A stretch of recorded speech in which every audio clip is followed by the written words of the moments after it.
né, já foi resolvido para a glória de Deus. Eu vou falar nessa noite sobre fé e relativismo. É uma mensagem extremamente importante para que você possa realmente entender sobre a fé cristã, né, a fé verdadeira, a fé bíblica. Você vai aprender nessa noite. Em 2 Pedro capítulo 3, 17, diz assim: visto como pelo seu divino poder nos tem sido... 1 Pedro 3, 17. Vós, pois, amados, prevenidos como estáis de antemão, acautelai-vos, né? Então, Paulo sempre traz uma palavra, né, de cautela, de cuidado, quando se trata de falar da doutrina e da fé. Então ele diz, olha, vós, pois, amados, prevenidos como estáis de antemão, acautelai-vos e não suceda que sejam arrastados pelo erro, né? Algumas traduções dizem enredados pelo erro desses insubordinados e descaiais da vossa própria firmeza. Ou em outras traduções, da firmeza da vossa fé. Então, tenha cuidado, previna-se, acautele-se, para que não suceda que você seja arrastado por esses insubordinados e descaiais da vossa própria firmeza.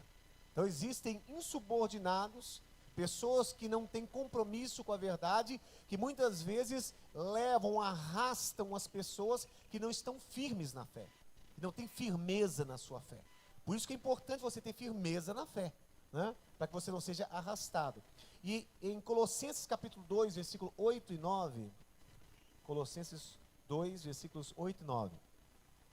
Cuidado para que ninguém vos venha a enredar, né? Essa palavra enredar tem a ver com quem joga uma rede para pegar uma presa, né? Então ele enreda, ele joga uma rede, né?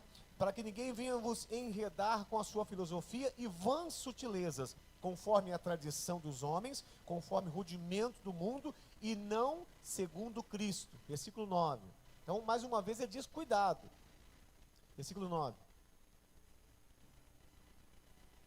Porquanto em Cristo habita corporalmente toda a plenitude da divindade. Pai, em nome de Jesus, que o Teu Espírito Santo nos fale nessa noite, abra o nosso entendimento. O que nós vamos tratar nessa noite, Pai, é um estudo profundo, Senhor, e acurado a respeito da fé. Muitas igrejas, talvez, Senhor, não ouviram, não estudaram sobre esse assunto tão profundamente como nós iremos estudar nessa noite. Por isso, Senhor, nós te agradecemos pelo privilégio de termos acesso à Tua palavra, pelo privilégio, Senhor, de podermos compreender as verdades insondáveis do Senhor, porque Teu Espírito habita em nós. Por isso, fala aos nossos corações, Pai. Nós destruímos nessa hora fortalezas e tudo aquilo que se levanta contra a Tua verdade, em nome de Jesus. E o povo santo de Deus diga amém. Glória a Deus. Obrigado, Caio. Aleluia. Amados, nós vamos tratar sobre um assunto extremamente importante, profundo. Nós vamos mergulhar em águas profundas, né, do estudo da doutrina da graça de Deus. Isso é necessário porque quando nós estudamos profundamente, nós temos entendimento, nós aprendemos e nós nos tornamos firmes, né, naquilo que nós estamos aprendendo, na fé que nós temos recebido do Senhor. Então, mas nós estamos vivendo um tempo de tolerância com o erro e de intolerância com a verdade. Tolerância com o erro e de intolerância com a verdade, esses últimos tempos. As heresias, elas vão sendo absorvidas pela igreja sutilmente. Da mesma forma, o sincretismo religioso torna a fé cristã uma mistura de credos, práticas religiosas, magias espirituais, psicologia cristã e por aí vai. Então nós estamos vivendo um tempo, amados, extremamente difícil, porque está havendo muito sincretismo religioso, está havendo muita filosofia que está entrando no meio da igreja de maneira sutil.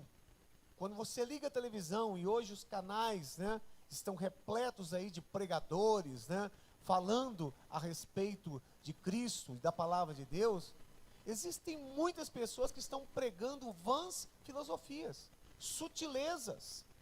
Muitas pessoas estão trazendo um sincretismo religioso. O que é sincretismo, amados? É uma mistura de fé cristã com judaísmo, com paganismo, né? Com psicologia. Então, tudo isso misturado dentro do Evangelho, da pregação do Evangelho. Então, nós estamos vivendo um tempo hostil, um tempo de heresia, né? O que é uma heresia? É uma falsa doutrina, é um falso ensinamento, que vem misturado no meio do ensinamento verdadeiro. Por isso que muitas pessoas não percebem a heresia. E na realidade, eu sempre digo isso aqui, a heresia não é, amados, uma negação da verdade. A heresia é uma distorção da verdade. Por isso que muitas pessoas são enganadas, porque é uma verdade distorcida. Quando a gente fala, por exemplo, sobre a questão do livre-arbítrio, nós hoje entendemos, na graça de Deus, que o homem, ele não tem vontade própria para buscar a Deus, para buscar a sua salvação. A salvação, mas a Bíblia diz, não fostes vós que me escolhestes, né? Eu que te escolhi e te designei para que vás e deis frutos. Então a salvação não é obra do homem, é obra de Deus. Então quando as pessoas começam a falar que o homem tem um livre-arbítrio para escolher Deus ou para rejeitar a Deus, essa pessoa está pregando uma heresia, que parece ser uma verdade. Na realidade, essa pessoa que prega dessa forma, ele está ensinando que o homem é mais poderoso do que Deus. Ele tem o poder de rejeitar ou de escolher a Deus. Mas a Bíblia não diz assim. A Bíblia diz que é Deus quem nos escolhe. A Bíblia diz que é Deus quem nos chama antes da fundação do mundo, né? E Ele nos escolhe antes da fundação do mundo. Então, antes que nós nascêssemos no ventre da nossa mãe, Ele diz que Ele já nos escolheu. Então isso são heresias que têm uma cara de verdade, de uma sã doutrina, mas na realidade são heresias. Então a igreja hoje, mas ela vive, tanto naquela época do apóstolo Paulo, ela vive num ambiente hostil. Muitas vezes ela é influenciada e seduzida pela cultura secular que a cerca. Então a igreja ela tem sido seduzida muitas vezes pela cultura, pelo contexto social que está cercando. Então homens arrogantes, homens sem temor de Deus, escarnecem das Escrituras e desprezam aqueles que creem. É o que a gente está vendo hoje, né? Pessoas arrogantes que escarnecem da Escritura, desprezam a Escritura e também aqueles que creem. Pessoas que não têm temor de Deus. Então é nesse contexto que a igreja, ela precisa ter firmeza. É que a igreja precisa manifestar uma fé poderosa e uma fé verdadeira. Por isso, amados, é tão importante que a igreja se posicione no conhecimento das Escrituras. É importante que a igreja tenha firmeza na sã doutrina, para não cair no engano.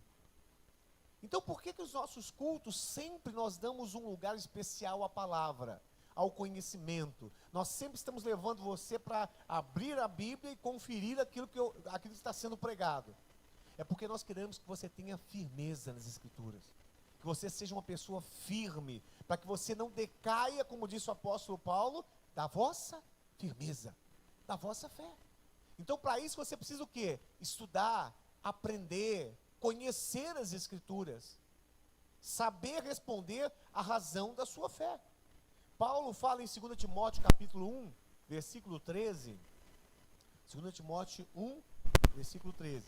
Então a igreja precisa se posicionar no conhecimento das Escrituras, ter firmeza na sã doutrina. O apóstolo Paulo diz assim, olha, mantenha o padrão das sãs palavras que de mim ouvistes, com fé e com amor que está em Cristo Jesus. Então Paulo também, ele já tinha essa preocupação, que os discípulos nas igrejas mantivessem o padrão da doutrina, o padrão da graça, o padrão da verdade das Escrituras. E quando veio a reforma no ano de 1500, amados, uma das solas, né, das 5 solas da reforma, era sola Escritura, ou seja, somente a Escritura.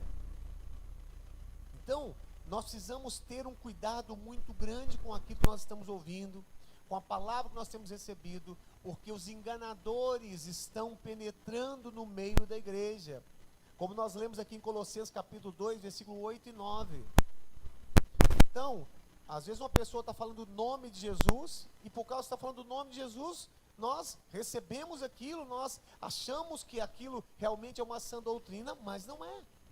Então, Colossenses 2, versículo 8 e 9, diz isso, olha só. Cuidado para que ninguém vos venha a enredar, a lançar a sua rede com a sua filosofia e vãs sutilezas, conforme a tradição dos homens, conforme os rudimentos do mundo e não segundo Cristo. Né? Então, tentar enredar você conforme os rudimentos do mundo, com as suas vãs sutilezas, e com sua filosofia e suas vãs sutilezas.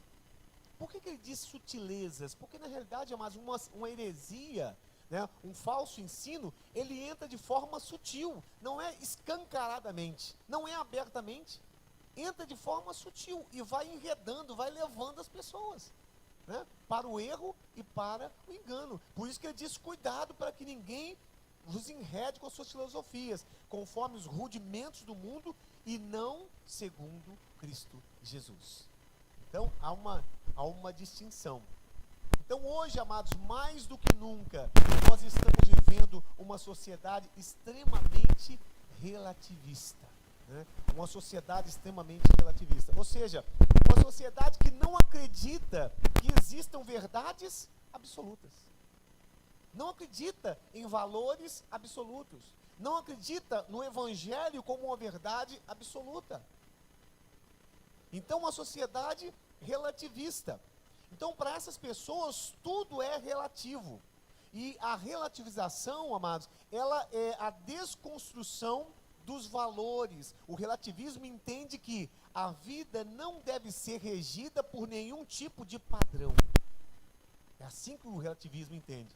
A vida, ela não pode ser regida, dirigida por nenhum tipo de padrão. Ou seja, tudo é relativo, tudo é de acordo com aquilo que eu penso ser melhor para mim. Esse é o relativismo. Então, para o relativismo, amados, na realidade, eles não acreditam numa verdade absoluta. Né? Nós cremos em Jesus como Salvador, cremos na Bíblia como a única regra de fé para nós, cremos na salvação eterna. Nós cremos em verdades absolutas, mas a sociedade relativista não crê dessa forma. Não tem esse entendimento, não tem esse pensamento. Então, para o relativismo, amados, a vida não deve ser regida por nenhum tipo de padrão. Então não pode ter um padrão moral, não tem um padrão religioso, não tem um padrão cultural, não tem um padrão familiar.